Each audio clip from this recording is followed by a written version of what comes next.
It's the Final Word Daily, the Women's World Cup Daily 2025, the Women's Rain Delay Daily of 2025. The rain delay today was between South Africa and Pakistan. Geoff Lemon and Firdose Moonda joining you for the show. Firdose, would you please tell me all about the overs that were bowled and the overs that were not bowled in the space of 30 seconds? Yeah, well, it rained. South Africa faced 2 overs. They came back to face another 38 and they scored over 300 runs. Then Pakistan, their target was reduced to an absolutely ludicrous 234 in 20 overs because it rained some more. And in the end, South Africa won and they are now top of the table and they can't finish in fourth place, which means they'll probably avoid Australia. Aha, top dogs. This is interesting. This is interesting the way that things are panning out now. They have to play Australia. So what possible ramifications would that have? So basically it could be okay for South Africa if they lose to Australia because then they would just go second and they would then not play Australia in the semi. Is that the idea? Yes, exactly. So I think the Australia game's a bit of a free hit for them. They can kind of gauge where they are, maybe try a couple of Mm, things, particularly if Australia are going to try a couple of things. They, of course, play England before mm, that in a little bit of an Ashes contest. But I think South Africa will feel pretty yes. comfortable. India and New Zealand, whoever goes through, or India or New Zealand rather, could finish Hmm. highest is fourth. So whoever finishes Hmm. top will play one of India or New Zealand. And I actually don't Hmm. think South Africa would mind that if it's possible for them to finish top. I don't know that they'd want necessarily to play England or be champing at the bit to play England, given that that was the game they lost and it was a really bad loss. But everybody wants to avoid Australia. Nobody wants to play them in the Mm, semi. Everybody no. wants to try and get to the final and see what that does. And I think there's no point trying to beat them in the group game. You don't want to waste your win against Australia on a pointless group match. You want to do a Bradman 1937 thing, reverse the batting order, pick all your squad players, just mix it up completely, just make a farce of it so they've got no idea what's actually happening. You might jag a win that way because Australia will be so confused, but it'll be a totally different approach and different team. Like, I don't think you want to go in with the exact approach that you would take to try to beat them in one of the games where it matters, whether that's a semi or a final. If South Africa want to go all the way, they will have to beat Australia at some point because Australia's not likely to lose their other semi the way that they're going at the moment. So that's an interesting one in terms of how to approach that. A game where, I mean, you'd like to win it because you'd feel good about it, but it just seems statistically a probability. You don't want to use that win early and then piss off the Australians and then have them figure out how they're going to counter everything that you did the second time around and make them mad, because all of that could end up backfiring pretty badly.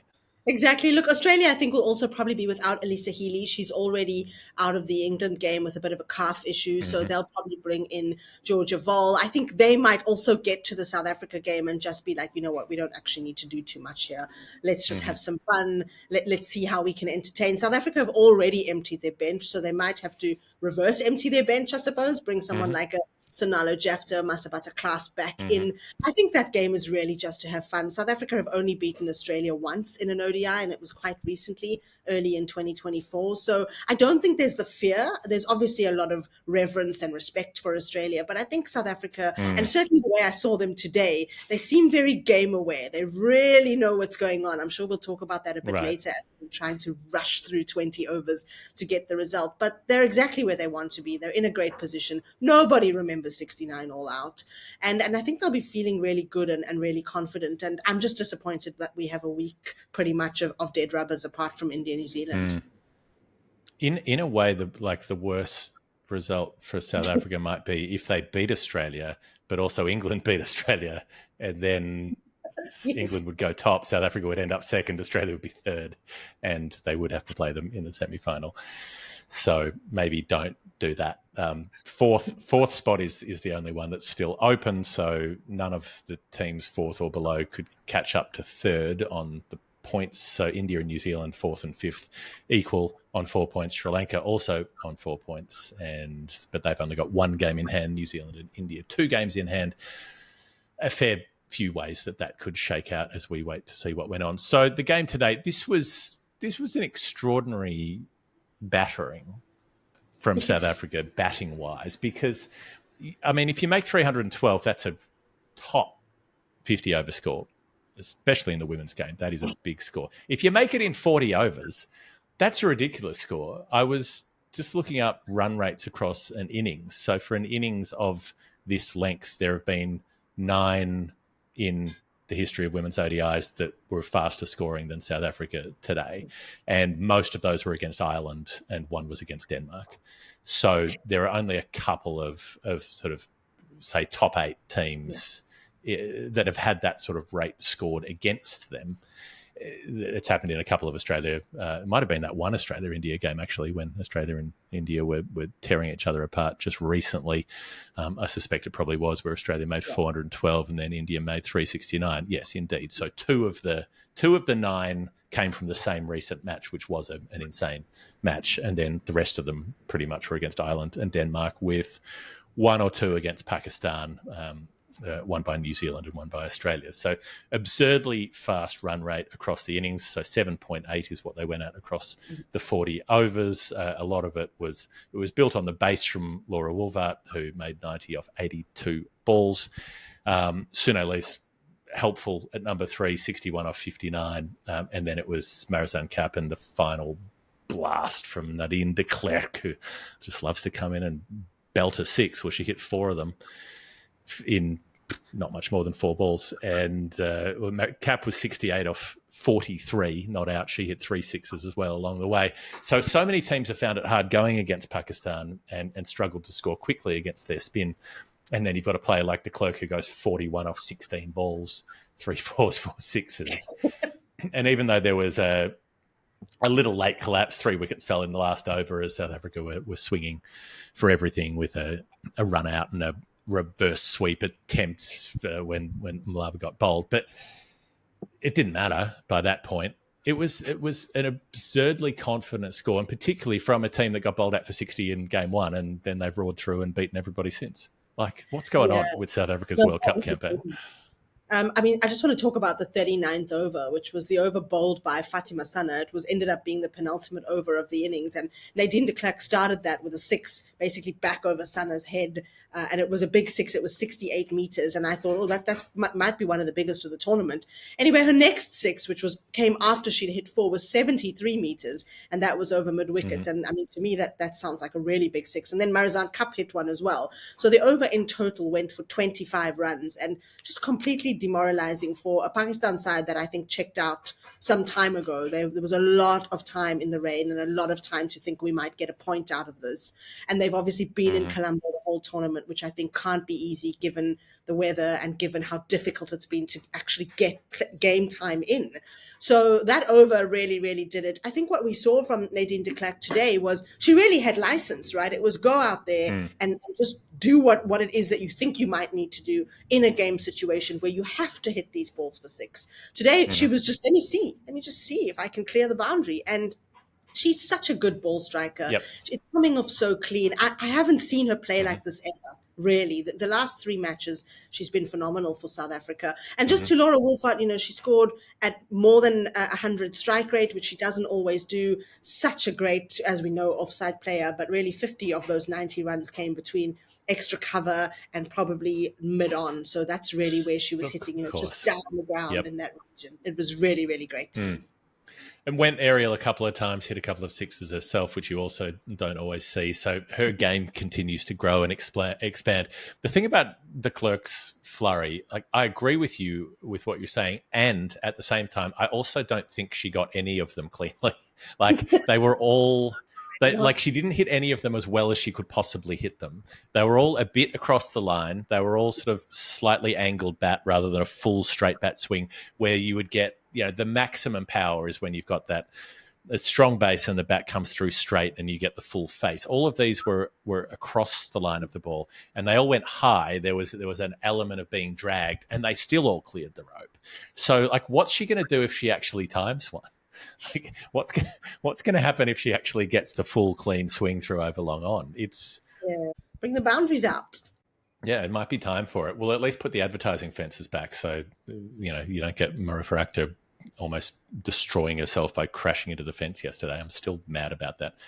Put the fences back. You don't need the advertising boards. They're not more important than players doing themselves a mischief. So 312, although they ended up 9 down with the flurry, but Cap batting all the way through off 40 overs. And I mean, it wasn't much that was pretty reading in the Pakistan bowling figures. Nashra Sandhu held her own the best with 3 for 45 and managed to go at less than a run a ball, which nobody else managed to do. 3 for 63 for Sadia Iqbal and 1 for Fatima Sana. And I mean, they would have thought they were in with a shout early on, Pakistan, because Fatima Sana comes on, she bowls, and like, what do? A really easy thing to do in the last 10 days, which has been impossible before this. You get Tasman Brits out for a duck in one-day cricket. She never made a duck before. Now she's made 3 in 4 innings. It's like, what's going on here with a 50 in there as well? It's been a strange period of time. But they had a slip in. They had Natalia Pervez slip. She actually held on to the catch, which has not been a given with Pakistan through this tournament. So the edge was there, the big drive away from the body. And you're Pakistan, you're going, okay, cool, first blood, Rambo, let's go. And then things went very, very badly in the other direction. Yeah, I must just tell you that Tasman Brits, so South Africa have this tradition in the change room that they give each other little gifts and prizes and presents after each game. And she received a clock, like a big clock, one that you'd hang on your wall that she put around her neck because it had a Nadine de clock. Not quite, but she received that after the previous game because the coaching staff thought that she got her timing back after 2 ducks. She was back in it, and I think she might have to hand the clock back now. It wasn't a good shot, and it is a bit of an all or nothing, from her this World Cup. 3 ducks in 4 innings, never made one before. Then there was that great 100 against New Zealand where she just played so well. And then the half century. So I guess she's just doing a bit of a hit and miss at this tournament, which maybe isn't the worst thing. And hopefully, she's able to, as you say, save some, like miss against Australia in the next game. That's fine. But don't miss in the semifinals. She does seem, just from everything I've seen and heard from her, extremely pumped up, extremely ready for whatever's coming. And it's almost like maybe she sees this as her last shot at a 50-over World Cup. But I think probably after the Olympics, that might be the end of what we see of Tasman in cricket. So, yeah, she seems ready. And I think Pakistan had a great opening. Maybe the rain break actually served South Africa in this instance because it was a long time they were off the field. I thought they might call the game. I didn't think we'd get back on. It sounded pretty bad. And they did. And I think they just decided, let's go for it. Let's see how many we can score in these overs. At some point, it looked like they might even get, 330, 340, because they were scoring so quickly and there was so much purpose in what they were doing. And obviously, Pakistan with all the difficulties, right? It's wet, wet in the field, the ball's wet, it had got dark by then. So nothing has worked for them this tournament. And I'm irritated with the hybrid model. I'm irritated with, where they've chosen to play these games. And I'm still irritated that Pakistan... The timing. And when, absolutely, yeah. And that they couldn't beat England. There wasn't the time for them to get what would have been a really big coup. So, yeah, Pakistan's experience at this World Cup has just been irritating, and I wouldn't blame them for being very, very upset. No, I will say that, Nashra Sandhu bowled beautifully today. The Vulvat dismissal was first class.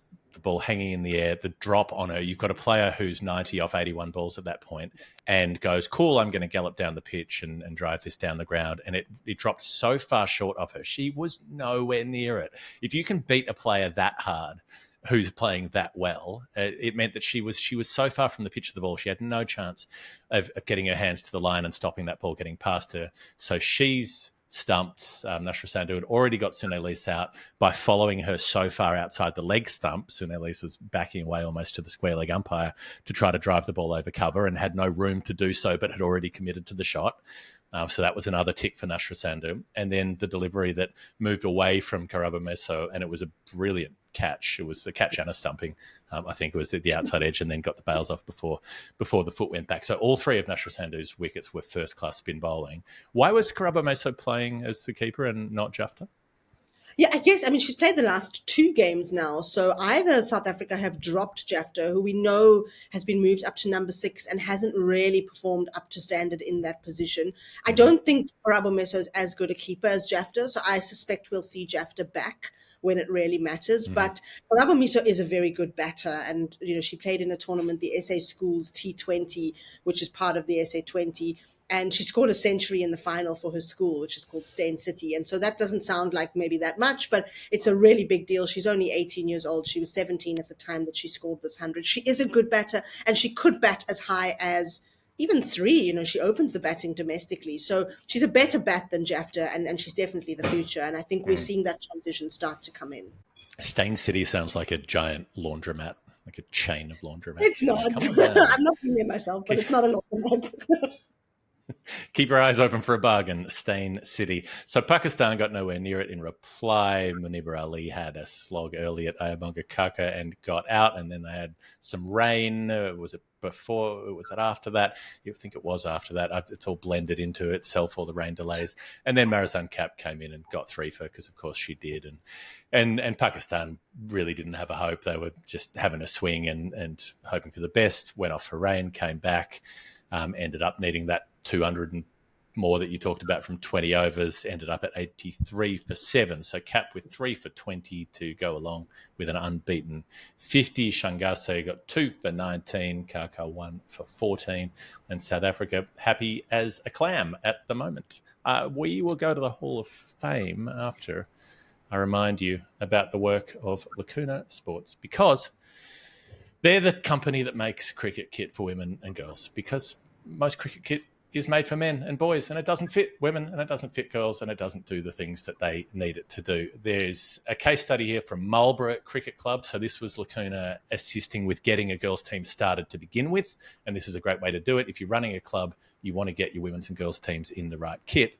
But if you're setting up a team, one extra thing that can try to attract players is we are going to kit you out properly with gear that's going to suit you, rather than being hand-me-down stuff from the men's or the boys department. So Lacuna went along. They met with the chairman, who's Hugh Norris, who wanted to start a girls team but only had a couple of players who were interested.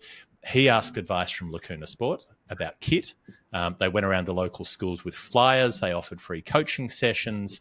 They talked to an organisation about female-friendly changing rooms and safeguarding those spaces. They ran skills sessions, and by October, Marlborough Cricket Club had recruited 15 girls to their team and were ready to get that kit. Lacuna did a bunch of different design options for them. The girls in the team got to have input on choosing those designs so that they could feel involved. Lacuna produced the tops, and they've made the match shirts and all of the rest of it for the women's team. And now that club has a thriving girls section, and it's been entering different leagues this summer. So that's an example of the way that it's not just going to a shop and buying a shirt off the rack, but you can work with Lacuna to find out what they recommend, and to get more insight on what you need, and to start a dialogue with the players at your club as well. All of these things are possible. That's brilliant. I need a raincoat. That's what I'm saying. To stand in the rain and watch the cricket, because Exactly. it needs to be a cricket-designed raincoat. Yeah, it needs like a cellophane pocket for your scorebook that you can still read it. Maybe a waterproof pencil so you can mark it down as you stand out there. Is this it for Colombo? Are we done in Colombo? Or no, we got one more. We got one more. Sri Lanka played Pakistan, so we do have one more day to discuss some rain. Sri Lanka * play * Pakistan * coming up, right? It's Australia, England tomorrow. Okay, let's go to the Hall of Fame. We'll be back in 1 second. It is the Final Word Daily, the Women's World Cup Daily.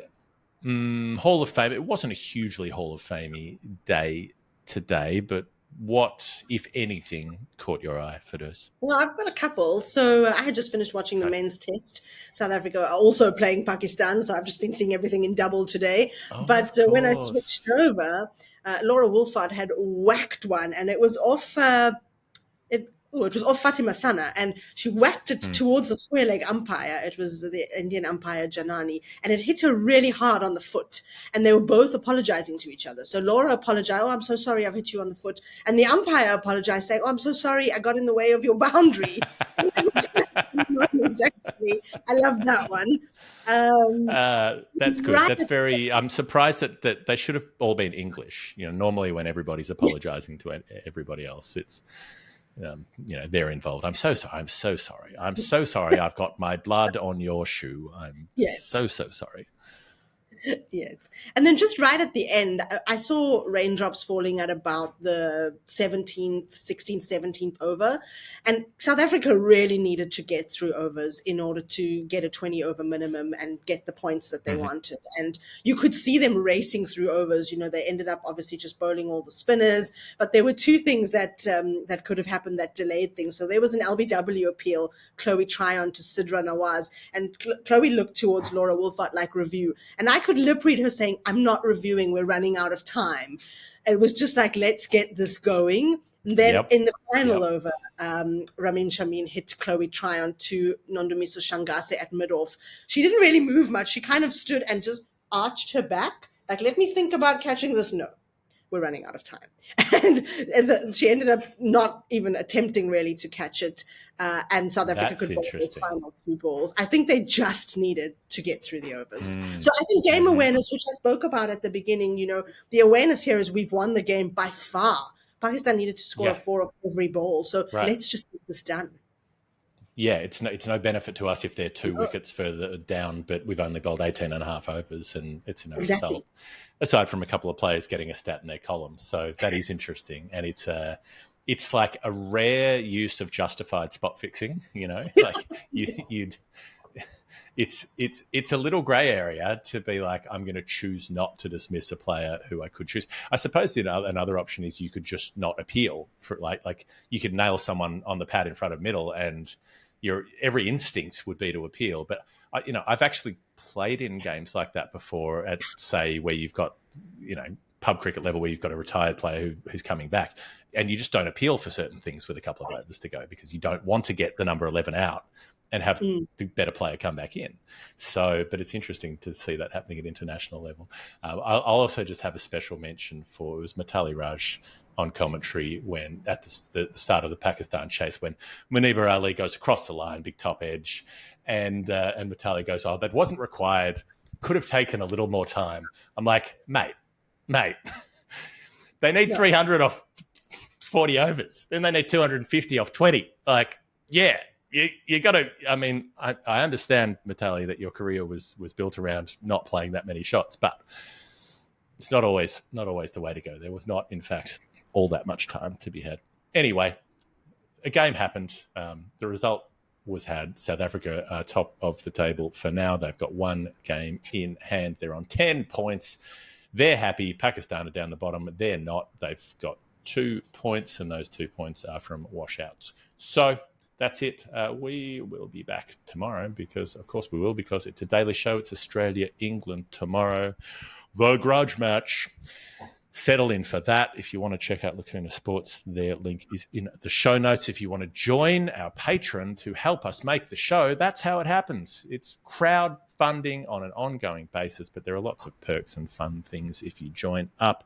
Patreon.com/The Final Word. Come and say hello. We would love to see you there. Firdose Moonda, nice to see your smiling face.